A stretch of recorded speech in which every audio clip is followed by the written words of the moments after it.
Hello, everyone, and welcome to the last episode 62 of our slow and immersive honor mode run with a duo of Githyanki characters, duo fighters, the Talqueer level 9 fighter, Eldritch Knight, and Lae'zel level 9 fighter, Battlemaster. Now, it's been over, I think probably 2 or 3 weeks, maybe even as long as a month, but I was really busy with work. But we did unfortunately die to Jurgir in that last episode 61. I know I haven't really posted much. I did post a poll, and we'll talk about that in a second as to what we would do. But then even I myself kind of just took a week to think about it because I was pretty upset as to how we lost. But I kind of reflected on it. And just wanted to record this episode and send off our heroes properly. And just to say that we will not be continuing this run. We'll let our heroes rest in peace.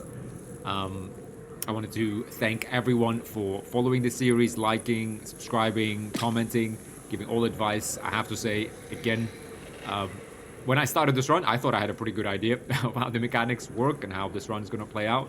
I don't think, in hindsight, I've learned a lot over this run. There's things I like and didn't like. We'll discuss that in detail. But for those who just tuned in for, just a summary of this episode is effectively, we'll just let these characters rest in peace. Side note, the rogue characters, but also we'll let them rest in peace. I think the journey of Thinden and Linus is over.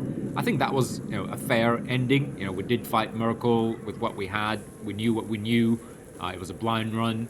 And I think we died there. I have no problems. We died fairly. There could have been things we could have done differently and won that fight. But, it's a blind run. That's exactly how me and Mike intended it. In the case of the Gith, to be honest, in hindsight, I actually think we lost this very fairly. I did mess up in quite a few ways, and we're going to review that fight in a second, just to give these guys a proper send-off that they deserve, and just take apart that fight and what went wrong and what went right. But just before we do that, guys, again, just wanted to thank everyone for following this series. I enjoyed it immensely. I'm definitely going to be doing more companion runs, and there's something very, very interesting coming up. Literally next week, maybe the week after, but it's going to be great. It's going to be even better than the Gith. We're going to build on all the concepts. We're going to use all the knowledge we have. It's going to be a real challenge, guys. A real challenge, as you'll see. So I'm super excited about that one. I'll let you guess who my favorite companion is before that series starts. Of all the companions, I'm going to underline the word all companions. Who do you think is my favorite? But I have to say, before I started this series, I hated the Gith. I hated companions. I've learned to love the Gith when I read a bit of lore, but as I played, I really fell in love with the characters, with the Gith lore. Because before I started this playthrough, I've never been to the mountain pass, so I could never imagine just how deep this story with the Gith goes.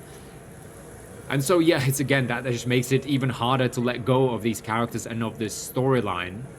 However, 2/3 of you have voted for making our honor mode runs strict runs, and we've already replayed this run once. I did the same with the Tieflings. Of course we get invested, and the further we go, the more invested we all get in the series. It is sad that I lost to Jurgir. It really wasn't necessary. I think in hindsight, it was completely my fault, to be honest. I'll explain what happened. But it's sad, but it does, if we continue, or if we replay this, it kind of undermines the whole concept, right? Because then, if we replay this, then from the very start of any new series, you always know that, but if I die, when I play, my characters die, well, we'll just replay it, and fine. Even if I'm willing to invest that time to go over the whole thing from the beginning, fine, but it still means that you always do have that jail, get out of jail, or free card type. Even though, yes, here, this playthrough is 60 hours in, right? And I've recorded every single... Well, actually, there's probably more time. No, actually, sorry, the timer within Baldur's Gate 3, if you look at the save files, I think it's 62 hours or so. And so, could I put in another 60 hours, bring this to this point? Would that be fair? Kind of, because it does mean that every death and honor mode run is very, very costly for me.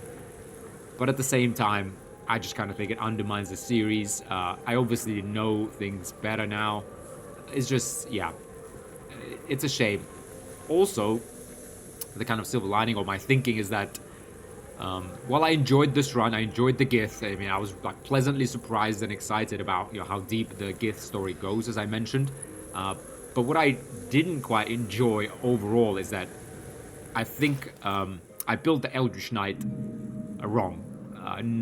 This is a viable way. Tavern Brawler, it's really, yeah, and it kind of revolved around Tavern Brawler. Now, when I started the run, I pre-played it to sort of like level 3 or 4 just to understand kind of how the game works. And I thought when I started it, when I thought of this run originally, that 2 fighters is completely unviable. I thought it would be super hard because you always have to be in melee, and so you'd never be strong enough. So I always like pre-play. I mean, and I pre-played dozens of different variations just to see how different classes play, understand the mechanics. And so, yeah, my understanding is vastly expanded now that I've completed the Rogue series, this series, and a bunch of my own series, etc. But at the time, I pre-played it, but I only pre-played to maybe like level 4 at most, because it's just like 5 hours in just to get that level 3, get that subclass, get those features, and really just confirm that my expectation is correct as to how this will play out. But with the Eldritch Knight, I took that Tavern Brawler fit, but what I didn't really realize in that pre-play is that I understood how it works, but I didn't realize just how OP it is and how it just forces you into basically throwing all the time. I thought that what I originally wanted to do was to make use of at least some synergy with with the Eldritch Knight ability to get level 3, where he never drops his weapon, like he can't throw it, and any weapon you bind, right? This weapon bond feature. I thought at the time that like the weapons, because it gives you 2 things, right? Let's have a look here. The weapon can't be knocked out of your hand. I thought that was completely useless. I thought that like, oh well, that's nothing. Like the real point of this class or subclass feature is that any weapon you bind automatically returns to you when thrown. And I thought, okay, well, this is the feature. And I felt like as Eldritch Knight, you have to make use of this, right? You have to. And I thought, well, okay, but you throw weapons, but then they never do as much damage, so you have to use something like a trident. Well, then you might as well go Tavern Brawler. But I still didn't quite understand just how OP that feat is. And how, because of how OP it is, it basically just kind of funnels you into constantly throwing. I thought originally that what it would do is I would be this fighter that kind of like does a couple of throws and then closes in with the enemy, or the enemy comes to me. But the reality, the way you play this character is you just throw, run away, let Lae'zel handle the melee, and you always throw, and it's just there's no thinking. Like throwing, it's not always the highest damage, perhaps, although damage is really, really good. There are opportunities to do more damage, but the fact that also you get the +5 to attack rolls is crazy. So you basically have this 90%. You saw that. I mean, even with like a disadvantage, you're always at like 80% plus. And therefore, given the certainty of that damage, right, and the damage is at least middling, right? It's never low. It's at least middling damage when you use a trident, possibly even very high damage. It's like you basically guarantee yourself like, let's say 15 damage per throw. I would even say 20. So 30, 40 damage is guaranteed every turn. With Action Surge, that lets you do another 2 attacks, right? I think, yeah, trying to remember now. Yeah, Action Surge does trigger extra attack, right? For fighter, I think it does, right? But basically, with extra attack, and then at level 11 we're gonna get 3 attacks. It's just you cannot do anything else other than this. Also, I guess in the end, I kind of thought that we could pass it off as a Gith with a shield, but not really. Like, and I kind of, as we went in, when I realized this by like level 6, 7, remember I talked about that respec. I didn't do it in the end again to maintain that like coherent. I was really strongly against the respec, but what I'm trying to say is, yeah, like I don't like the fact that we picked Tavern Brawler. I think I built the whole character, to be honest, very wrong, and I have a much better way, and there's a true Gith way to build this character. And hence, what I'm trying to say is that one of the reasons why I won't replay this or start another Gith run. I mean, obviously, I'm not going to start another Gith run immediately. But the reason why I feel okay with abandoning this run and just letting these characters rest in peace is because some time will pass, but I will definitely come back to Githyanki, definitely come back to exploring Lae'zel. And I'm pretty sure I'll do Eldritch Knight. I have a couple of other builds for a Gith that I think are super thematic. But I think I will actually go Eldritch Knight again and build him completely differently. Because another reason why Tavern Brawler kind of messes with the Eldritch Knight is because it is so good at early levels, and at later levels you don't pick those cantrips. I picked the wrong cantrips also. You basically lose the synergies from later level abilities. I won't go into it now, but I do think there is like a much better way to build Eldritch Knight where he's also strong. You have more choices, more flexibility, and also it plays more like an Eldritch Knight, and I really do think the Gith should have like a longsword or a greatsword. That's their racial proficiency. I was really kind of against using a shield, but when I went Tavern Brawler, it implies you need a thrown weapon. It implies something like a trident or a spear. Yes, they could be held in two hands. You could go Gith way that way, but I thought, okay, well, he's kind of going to be slightly different, but I feel like Talcor got lost a little bit as a Githyanki character, really. Whereas, that fight with when Halcyon was in the teleport in the Shadowlands, that was what I imagined this run to be. Like him and Lae'zel back to back, like fighting off with swords, because that's what they are. They're martial prodigy. That's that racial feat again that they have, right? Wherever it is, but you know what I mean. Yeah, martial prodigy. This is how they are. Short sword, long sword, great sword. It's just swords, light and medium armor. I think it's okay to take heavy armor master, because that kind of implies that you're wearing heavy armor as though it's medium. I think that is okay. I think that worked really well for Lae'zel. I think she looks super cool in that adamantine armor.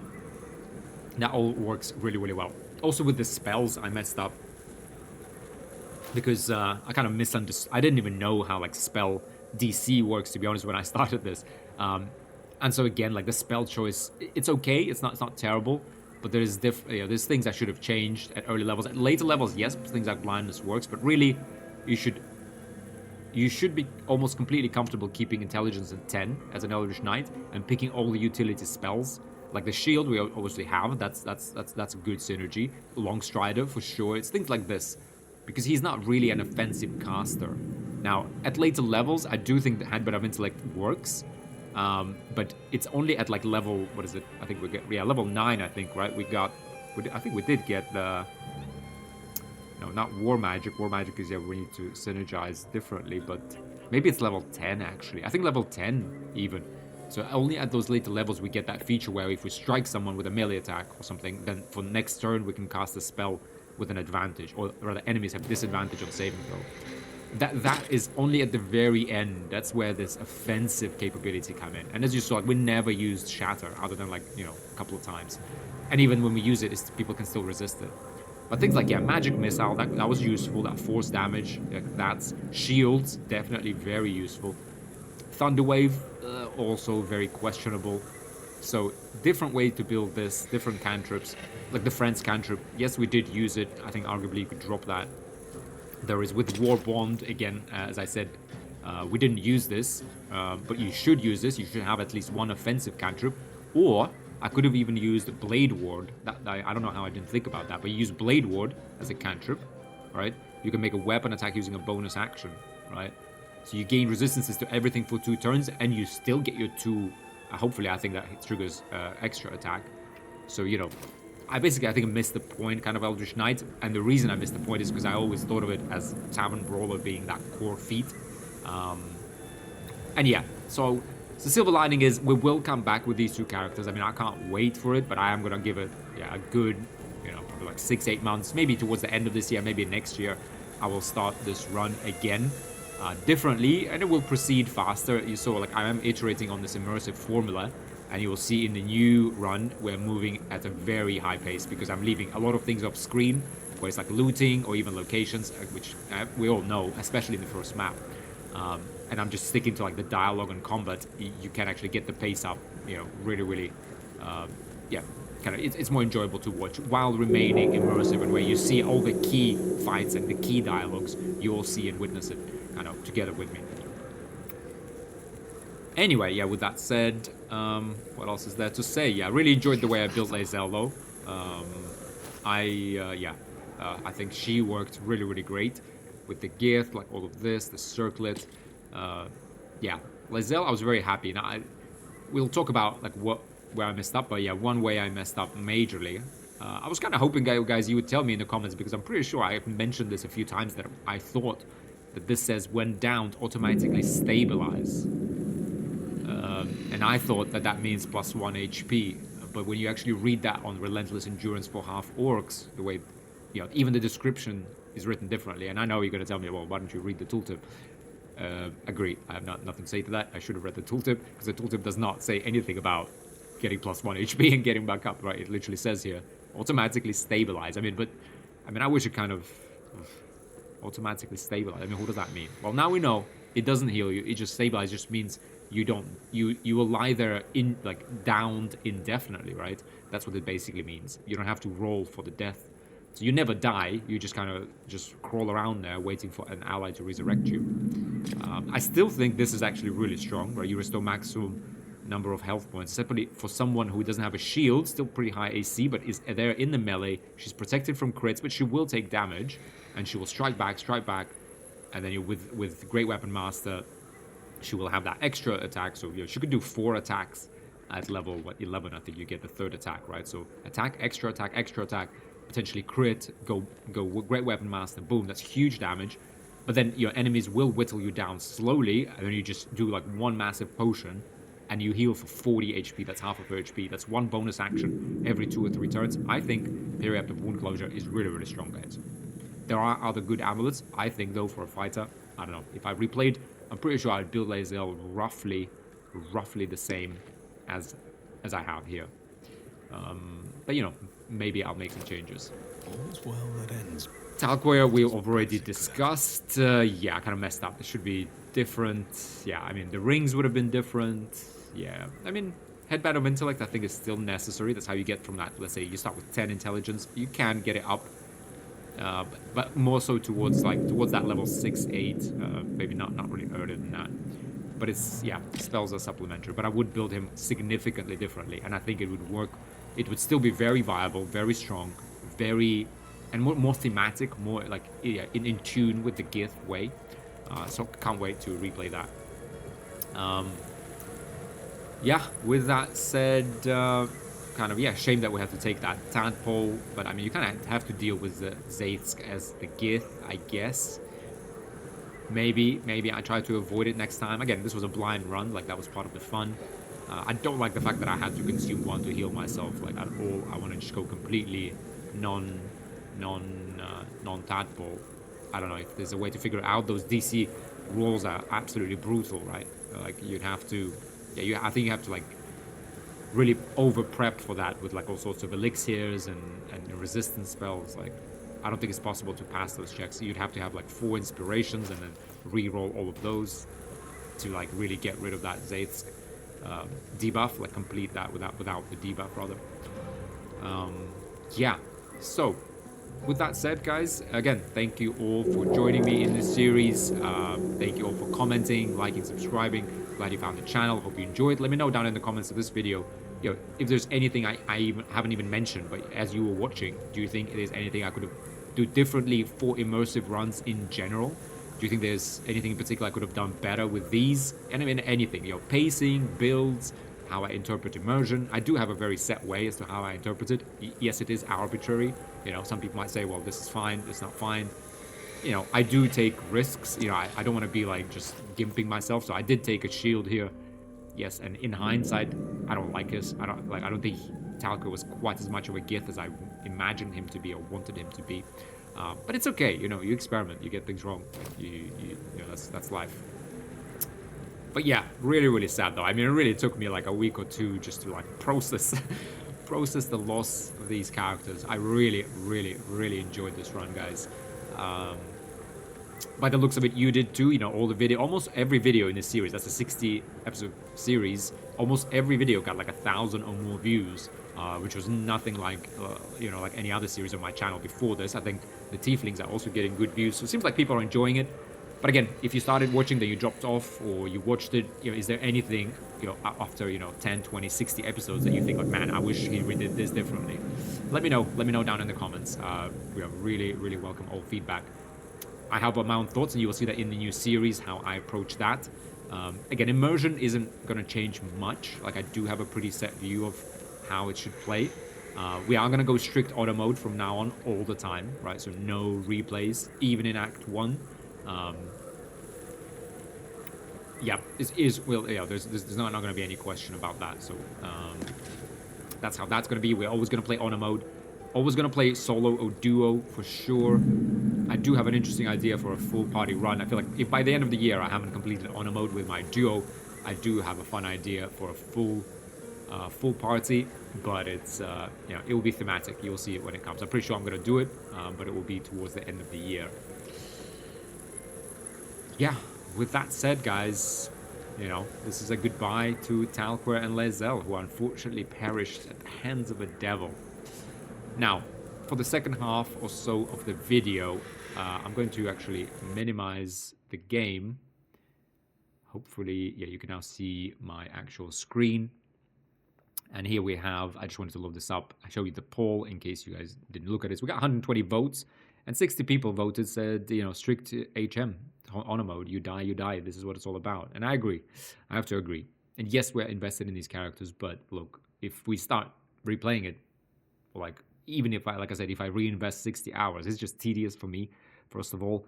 But it just kind of loses the whole point. And why not just play tactician, right? Or why not just continue in custom mode? But then, then it doesn't really matter that we're doing duo if we can always reload, right? It's that build up in intensity, right? That yes, your characters get stronger, you know more about the game. As you go deeper though, you're 60, 80, 100 hours in, like you consider every move. Or, better said, you should consider every move, and when you don't, this is what happens. So let's just review this fight. I just thought that, our heroes deserve the send-off, and I deserve all the beating that I should get. Let's go ahead and just play this here. Yeah, but I messed up on a number of levels. Now, just kind of a bit of background. I mentioned it in the comments to some. The kind of problem is I basically recorded a few episodes, and I was just I left, and I had a work trip, basically. I had a work trip, and I left. It was kind of a short trip, but I had to fly to US to get back, and I was pretty jet lagged and tired because, you go to US, it's like a 7-8 hour difference with London. You come back, within like 3 days, you just, I guess I spent about a week there. But, I barely got onto their schedule. Then I came back, and it was Saturday, and I was like tired. I remember I pre-recorded 4 or 5 episodes and posted them so that there is a consistent schedule while I'm away.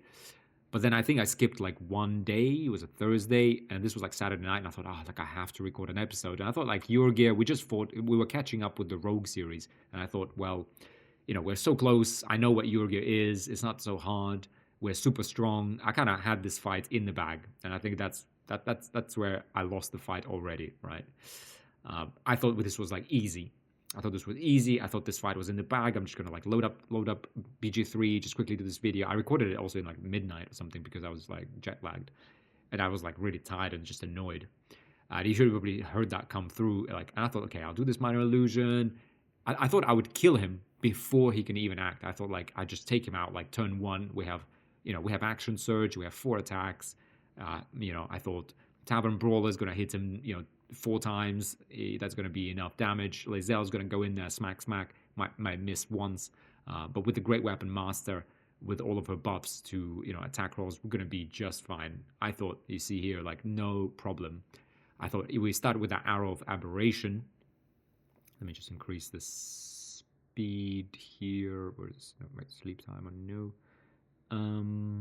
Playback speed, we can just kind of turn that up a little bit as we talk. But yeah, I thought we had this. I see this brace. I thought, man, I'm gonna set this up, and that's why I thought I would do the dialogue with him just to see. And again, to be honest, I shouldn't have done the dialogue. It wasn't even thematic, but I thought, okay, but I'm gonna make this a little bit different and a little bit tough for myself because we just played through this fight with the rogues, and we just kind of ambushed them, never realizing that they were actually yellow, so you could have interacted with them.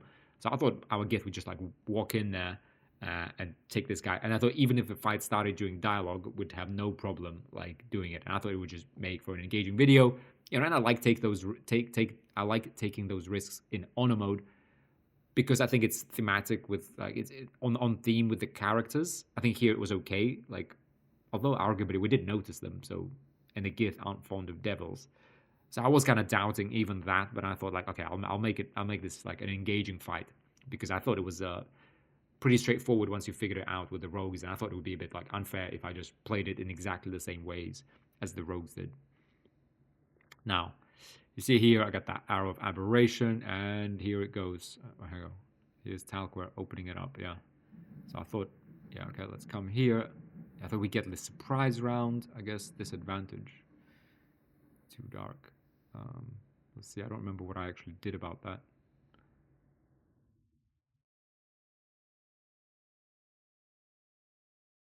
What did I do? Did we shoot or not? Let me see. Yeah, he was standing in the dark there. To be honest, I also didn't really remember how he goes invisible. Okay, they rolled a 7. Yeah, so there we go. We hit him, and look at that. And I thought, come, we have no problem. 40 HP down already. Now here is that initiative roll, which I've now learned. That's first thing I did not account for. I knew he was going to go invisible, I guess, from that fight with the rogues. I didn't quite remember, to be honest, at the time that he does that and how annoying it is. I did not remember that. I also didn't account for the fact that he's going to be a super high initiative guy. If you look at him, he's got all those buffs from a legendary, and he's got high dex. That was mistake number 1. So you see here, he gets to act first. Also, I now realize that when enemies are like this temporary, well, sort of, whatever, basically we didn't get a surprise round because I think he's like expecting an attack, or he can see us, right? So didn't do the surprise round, which I think we might have actually, if Talquare stood up there, maybe we could have actually gotten a surprise round on him, on all of these guys, but I didn't do that, didn't account for initiative. But I thought that's fine, even if, like, at the time I thought, as long as we can just get him out of there, just a few attacks and he's gone. Now look at that, that was just 1 attack. Now boom, he's got that hunted. Yeah, the shield, I did not think about these bombs at all. I should have thought about, okay, you can just pick them up. It doesn't cost anything, right? But I thought, like, I was just very cavalier about this. I thought, yeah, whatever. Like, he throws this stuff at me. Like I said, I'm just going to record this episode, slam him like a few times. Even if Marigons then gang up on me, I will just miss a step and kind of kite them. I thought this would be no problem. Then here I thought, oops. Yeah, he does this, doesn't he? Where he goes invisible. But I thought, invisibility, like easy to get him. And I thought I had seen invisibility anyway, right? And I thought, oh, don't I? And I thought he wouldn't even be able to, I guess. So second, I mean, again, it was already at third. So I messed up with initiative, messed up with surprise. I messed up with seeing invisibility. Didn't even read that it's within 9 meters, first of all, even if there was no check. I didn't read that there actually is a check. I didn't think, well, how hard is the check? All right. So, beyond bad. And all I did this for was to get that high ground, and I still had this advantage. So, like, I should have at least come close with Talquare, and I could have shot him with my crossbow right in his face, you know, like. And I guess here again, like, I kind of messed up. I think because the reason I put Lae'zel there is I must have thought that, oh, I'm going to be like out of vision. I don't know what I thought. That I actually don't remember. Why did I put Lae'zel like up there? But anyway, then I sort of get annoyed that he goes invisible, right? And I go invisible, and it all says there. But then I thought, okay, like, it's just going to be tedious, and I was tired and annoyed, and I thought I'll just run in, get this guy out of invisibility. I'm just going to like fast forward a little bit here, right? And I think I decided to just like run in. And I thought, fine, I thought, well, up to this point, I thought I realized, okay, invisibility is within 9 meters, but I thought I was within 9 meters. So let's just have this up. Yeah, I'm pretty sure. Yeah, this is still that same turn. Kind of like I just messed up. Yeah, like this elixir of vigilance. I start drinking. Let's see invisibility. I say, okay, look, I come here, even if I take that attack of opportunity, didn't read the Marigon, boom, she can't move anymore because she's got Sentinel. Again, another mistake. I mean, completely my fault. Like, completely my fault. I just played this fight, like I said, with the rogues. I remember I was warning Mike that this guy has that extra reach and that, I think it's what, Sentry? I think it's Sentry is the feat. So again, mess up. Lae'zel just stands there doing nothing. Completely my fault. I mean, it just went from bad to worse, but just completely my fight to lose. Let's just kind of scroll forward here.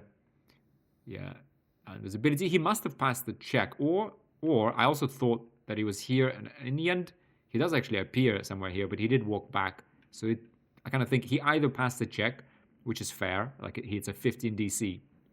So yeah, unlucky. Or he moved away and I wasn't even within 9. I definitely wasn't, I think, within 9 meters of with Talquare. Didn't even switch to melee weapons with Talquare. So didn't have that attack opportunity. But I thought like all of this is just like, oh, it's just like waiting out the turns. It's just bad attitude. Bad attitude is what lost this whole run, and it's a shame. It's a shame. Like it really deserved better on my side. Yeah, this guy again. I pay no attention to those bombs. Could have just picked them up. I thought, okay, now he's out invisibility. Okay, and then I get like really upset here that he goes invisible again. And I say, look, I'm just gonna get out there.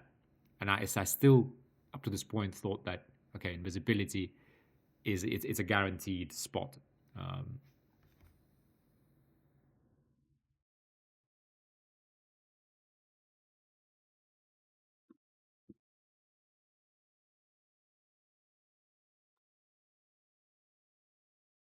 Right.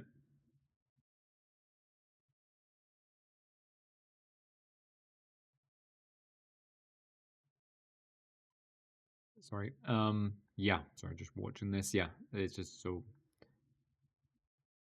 Again, we messed up. I mean, the only saving grace I have is that when we do spot, yeah, here was a big mess up. Another, it's like the 5th mistake I made. So when I looked, hang on, through my inventory, I wonder where it is. Basically, I had snowstorm, right? Somewhere here where I look through my inventory and I consider like, well, what spells could I do? And I should have done the snowstorm. It's a bigger area. It hits everything from above. I'm pretty sure I would have spotted him. Whereas instead, I think he's somewhere here. Whereas he must have been like here. I also believe with this one, it needs to be their turn. That's another mistake. With the glyph ward, actually, no, I think it does trigger. Sorry, it does trigger immediately if there's anyone on it, I think. But anyway, snowstorm. I thought, oh, I don't want to. And I did notice it. I don't remember if I actually called it out in the video, but I did think like, oh, I don't want to waste a whole snowstorm on this guy. And there you go. At least the theory was that yes, once he does get out of that invisibility, gets lost condition invisible, and that is because I killed the Maragon. So he attacked Lae'zel, used blinding ambush. Yeah, because I killed the Maragon. That's how I got him out of invisibility. I guess that's why he also, yeah, he must have passed the checks. Yeah, so here, sorry, I wasn't actually remembering how this fight went exactly. But yeah, so he was in range of our see invisibility. He just passed the checks. So there, a little bit of saving grace from me. I guess I did position myself to see him. But yeah, it's a 15 DC check. What are you going to do? And here is kind of the end. I should have just ran at this point and just understood that, okay, I am way in, like, over my skis. Right? Like I'm way too deep. I'm at 2 HP. I'm burning. There is a 50-50 chance. No, in fact, not a 50. There's a 75% chance that I will roll a 2, 3, or 4 and will die. Right? Only a roll of 1 on that 1 die 4 of burning alone would have saved Talquare, right? But no, like I decide to do silly things. Like I could have easily missed a step and threw a healing potion and ran. Like so many things I could have. I mean, and you guys mentioned in the comments you had a million ways. I did, but I thought, okay, I'm going to take this guy out, and then I will run, and then I'll deal with Maragon separately. So again, complete mess up. Well, anyway, here we can just speed up. But yeah, that was the mess up, right? Precision attack. I did get lucky though here again. A completely silly move, 65%. Like I was lucky to have even gotten to where I did because 65% is not. This isn't a time where you take a 65% chance, right? This is not a time where you take a 65% chance for sure.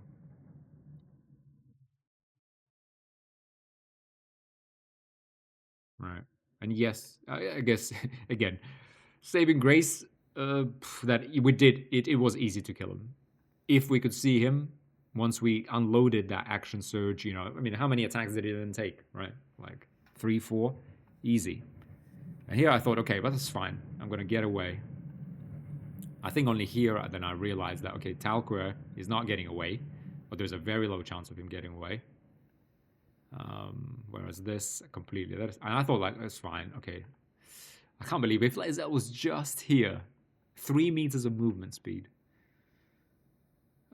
She would have been fine, but look, and I did not These I could have picked up. Even at this point, with all the mess ups, that's a mistake. That's the last mistake I made. Again, inexcusable. I should have picked those up. Because it's free to pick things up. I should have picked them up before I misstepped with Talquare. But I just left them there. But I just wasn't paying attention. I thought I would just brute force my way. And like I said, mistake on surprise, mistake on initiative, mistake on invisibility, mistake on the range of invisibility spell that is 9 meters and not just, I don't know why I thought it's just like map wide. Mistake on the saving throw. Mistake on taking that 65% to hit him. Mistake on not doing the snowstorm or any other spell that actually falls down and does damage in a big area. Mistake on this burning. Mistake on that movement. Mistake on not picking up these bombs. I could have picked up those bombs with Talquare right when he first acted and threw them around. I could have done that and spotted him that way. Again, just there's like 8 mistakes compounding here, and here we are. And that's it, right? Mistake on parry up with wound closure, right? I thought that, okay, it's fine. She'll just get back up, and then she will save Talquare. I thought this would be super close, super dramatic. But here we are, boom. Yeah. How much did he roll? He took 2 fire damage, actually. I just saw this now, guys. If you look very carefully in bottom right. Oh, no, wait. Talquare was hit for 4 fire damage, pardon me. Lae'zel was hit for 2 fire damage. Yeah, no, he rolled a 4. So yeah, nowhere near. I mean, it was 25%. We could have actually survived that. There was a 25% chance. That's what I gave it. But 60 hours in, I didn't deserve to like win this fight, right? Just didn't deserve it. So many mistakes made. All really, really driven by, I guess it's just me being tired. I thought I'd record that episode, get it out quickly, and then I thought I'd go to bed, and then on Sunday I'd record like 3 more for the next week. Yeah. That's how it happened, guys. Yeah, but yeah, I mean, and I was kind of pretty angry here. And again, I was kind of tired, angry, but I also was like, oh, why? It was so easy. And I was really annoyed. Yeah, but, I allow myself that. Yes, I'm human. And I do get invested with these runs, and it is true auto mode. Like, I do care. But, yeah, here, though, I mean, I messed this up myself 100%. Like I just mentioned. So I mean, I even lost count of how many mistakes I made. It's probably like 8 or 10. I had one chance after the other. We still had all the missteps in the world. Potentially should not have even missed a step this way. I should have missed a step like away, and just went invisibility potions. All these things that I had like stocked up. Didn't use any of them. I even had, look at this. Even looking down there, I had dimensional door. I don't know if I had an action with Talquare. But anyway, there's 1,000 things I could have done. Like literally 1,000 things. And I didn't do any of them. So a real shame. Shame to lose honor mode. Shame to lose such an interesting honor mode run. I really enjoyed it. I know you guys also enjoyed it, I think. Completely my fault. I think they could have actually taken on Mirko and won. I would have had the benefit of knowing that fight's coming up. I do think, having done that with the rogues, I would have known how Mirko acted, so we could have been in a better position with their damage. I'm pretty sure we could have taken on Mirko, and with that healing, yeah, we could have, but we didn't. Anyway, though, I think that's enough for this video. Thank you all for joining me in this run again, guys. I'm gonna switch back to our heroes. Let's send them off. Let's let them rest in peace. We will come back better and stronger. There's a new duo companion run coming up that I think will be amazing. Again, my own personal subjective opinion, but it will be great. If you enjoyed this run, you will enjoy that one. Very different, I'd say. Even though we're going to be replaying the story, I'm going to make it as different as I possibly could, and I think I've succeeded. But you guys let me know in the comments and the likes and whatever to that series. For now, though, let's let these characters rest in peace, just as the rogues did, and we'll come back and discover the storyline of the Gith soon, in a few months, probably towards the end of the year. Anyway, for now, though, thanks a lot for watching, guys. Again, thanks for all the comments, all the feedback, all the subs. Let me know down in the comments what I can do better. Thanks a lot, and I'll see you in the next run. Bye for now, or bye forever to Talquare and Lae'zel. What a run. Bye for now, guys. See you in the next one.